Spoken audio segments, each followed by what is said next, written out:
while Chalmers is going and getting himself a water, I'll set up what I want to do for you guys. So the NHL is doing an exercise right now with all 32 of its teams.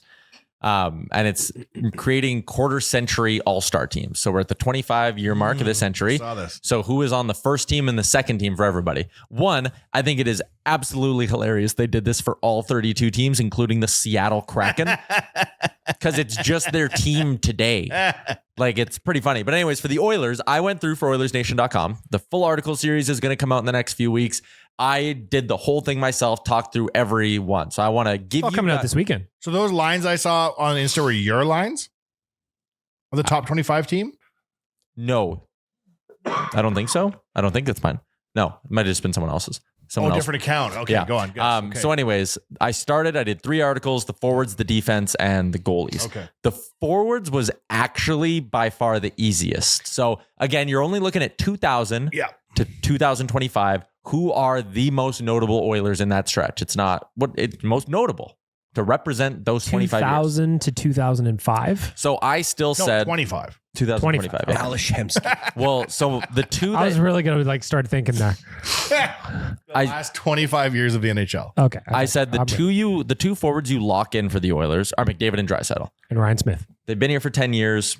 Those are the two. And then Alex Hemsky. Nuge is third. so there's one more spot on the top team. But the one I saw today had Draisaitl as a center on team 2 and McDavid as a center on team 1. Positions don't matter though.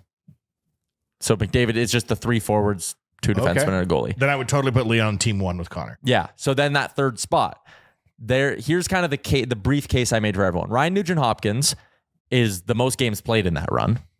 So I mean, Soon to be ever, but he's played 920 regular season games. Second on the list is 796. Like, he's miles and ahead the most tenured Oiler in that stretch. Ryan Smith, if you want to like give an odd to that older generation, you can call it, not a great way to phrase it, but he had a big playoff run. He was the face of the franchise, I think you could say, for a pretty decent stretch. So there's Smitty and Nuge. Who deserves that spot? Who Nuge. more encapsulates the Oilers? I'd say it's Hemsky. So the reason I didn't do Hemsky is because I think if you were to go back to that era, that run when they were both on the team, who was more considered the face of the franchise? Not the best player, but the face of the franchise. Ryan Smith. How many games did Ryan Smith play with the Oilers? Sorry. Ryan Smith with the Edmonton Oilers played 620, sixth most amongst players in this time sample. So when you're saying notable, you're meaning notoriety, not necessarily stats. Yeah, it's like who would represent this 25-year stretch the best?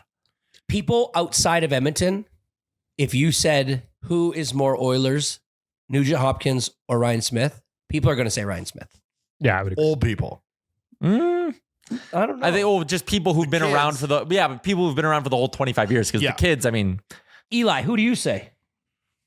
You're young. Smitty or Hemsky? I would say No, Smitty or Nuge. Oh, sorry, Smitty or Nuge. Yeah. Yeah. I think he's more notable with the Oilers. But who do I think in my heart? It would be Nuge. Because like 920 something games. Just in the regular season. Drafted here. Never bitched. He's also Never bitched. Never even thought that we'd lose him. Infinite He's patience. never been in every single player on this team at some point has been in like a bad spot with the Oilers fans, and he has literally never. If you include his playoff games, you've seen Ryan Nugent-Hopkins play 1,000 games in his career already. And what about Smitty? Smitty's playoff games are a lot lower because it was just the one, How the couple many of games runs. did he have? Like, he's played more than Smitty, right? Way more. Oh yeah, Nuge has got to be getting got to be a player that he's got to be like Crosby, where he will not play for anybody else. no. Oh, yeah. And he'll get his silver stick probably next year, right? He's at 920, so yeah, by next season. Good Lord, Bagbug. How old are we? I don't know, man. Maybe It's wild to Nuge, think about. 1,000 stick? So Draisaitl, McDavid, Smith was my first team, and then I was like, well, then it's easy enough. Hemsky makes the second team. Yeah. Nuge makes the second team, and then who gets that third spot? I had Sean Horkoff as my Ooh, I like as my that. 3. I like Horkoff. Only player who's played more games than Horkoff Captain. is Nuge. He was the captain. You have the 06 playoff run, and like the other candidates, I was like, Sam Gagner. No playoff success, right? So how can you put and less games than Horkoff was never the captain? Yeah. I just don't. Fernando because of the 06 run. No, Too limited of No. time. Right? But notoriety, though. that was a Jeremy Lin type of moment. Yeah. Like it's not. We're not talking Linsanity? insanity. Fernando mania. So like the top 10 for games played by a forward in this era it goes Nuge, Horkoff, Draisaitl, McDavid, Hemsky, Smith, Gagne, Ethan Morrow, Jordan Eberle, Zach Cassian.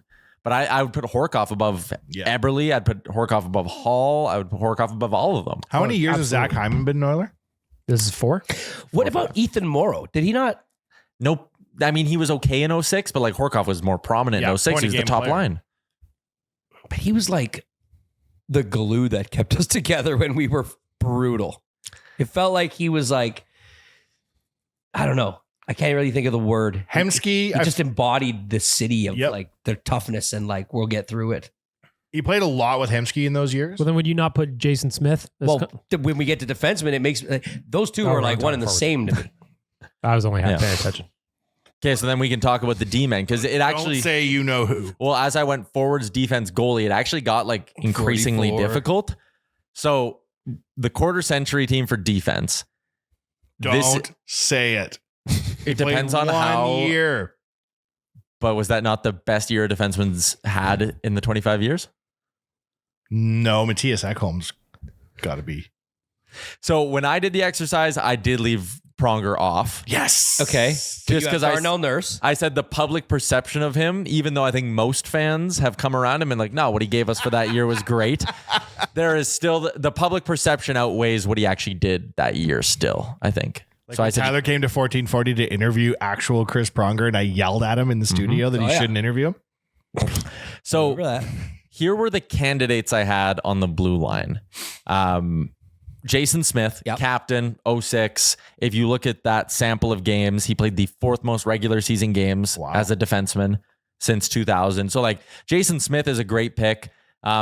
Steve Staios, 573 games. I had him as a candidate. Some playoff success there too, but was never a captain. The upside, like was never a flashy face-ish. Was never the best. Was never the best defense men on the team. Steady Steve. And then you kind of get to the modern era. The guy who's played far and away the most games as an Oilers defenseman since 2000 is Nurse. He's played 104 more than Steve Staios, and that gap's only widening now. Oscar Klefbom is actually 6th on that list in games played. Why? Out of here. Why? Cause Oh my beat God. it. Why? Because he got hurt? Yeah, whatever. Carrying this team on his surgically repaired shoulder? Can't remember a single thing he ever did. What? The Pingle? Don't remember. Ping! Saved the series against San Jose. Yeah. Bro. What? So What about him? if you go by points per game by an Oilers defenseman in this Set us one, back years. it goes Pronger, then Barry, then Bouchard. Bouchard's played 305 games. So those were kind of my candidates were Bouchard, Nurse, Cam Barker Klefbom. wasn't on your list? No. Yeah. Actually, games played, Tom Gilbert's in the top 5. Get this shit out of here. But Unfortunately, it's Pronger and Nurse would be my first team. My second team would be Ekholm.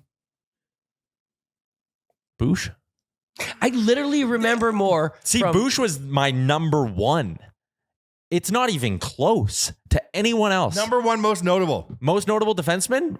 Okay, we'll go playoff stats by Oilers defenseman. But it's all Connor McDavid padding everyone's stats. Evan Bouchard has 58 points in the playoffs as a defenseman for the Edmonton Oilers. Second on the list is Pronger at 21.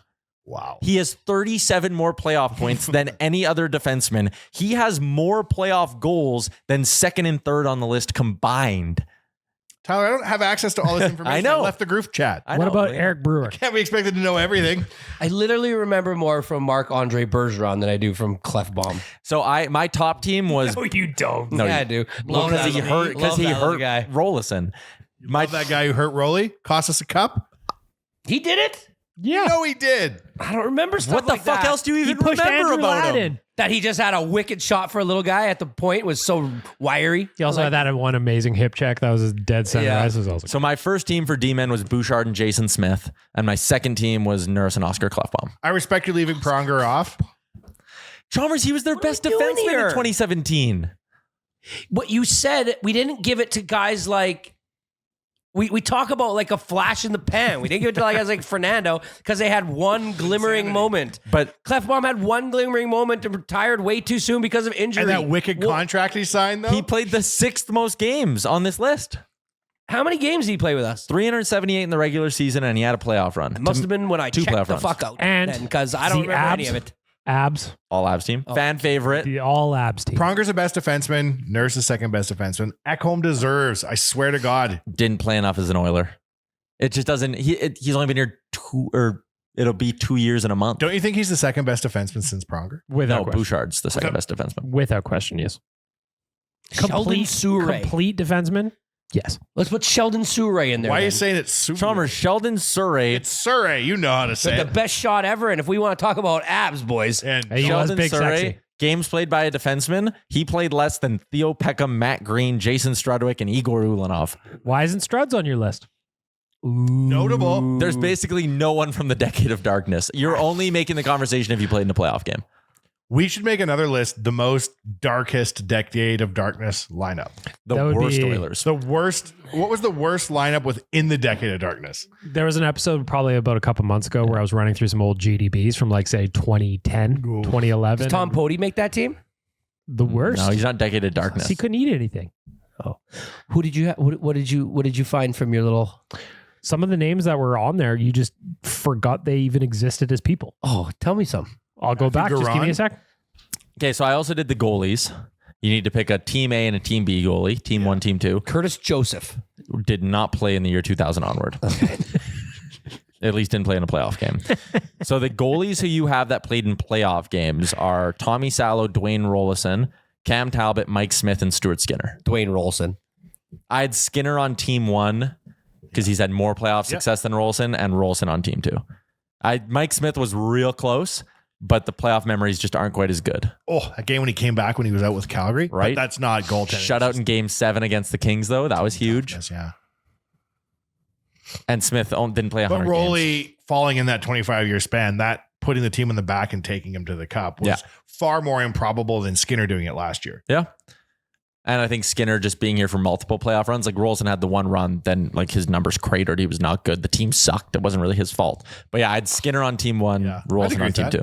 The clutchiest clutch performances since the 80s was when the Juice came in game 2 of 06 Yeah. Stanley Cup Finals and pushed it to 7. Markkinen actually had a decent case, but it just wasn't enough there. But that, in terms of Yeah. like Linsanity moments, Charles, the Juice coming back in, Yeah.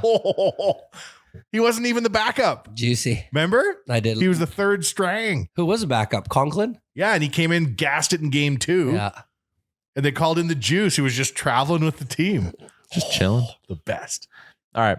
There you go. So That's that's a our good look. exercise, though. Yeah. There must be hilarious ones in like Well, like, Seattle. yeah. Who else stinks though? Columbus. but at least they've been around. Like, okay, Kraken quarter century team unveiled. I guarantee you it's just their top. The first team, Eberle, Gord, Jared McCann, Vince Dunn, Adam Larson, and Joey Decord. That's just their top line from this month. Here's some starting lineups for you. This is from February of 2012, Chalmers. Oh dear. Our first line that night, the Oilers were playing the Bruins. Oilers were playing the Bruins. They just beat them the other day. It was a 4-0 drubbing. But back in 2012, our top line was Hall, Gagne, Eberle. Solid. Smith, Horkov, and Ben Eager was your second line. Ben Eager's a depth player, otherwise rock star.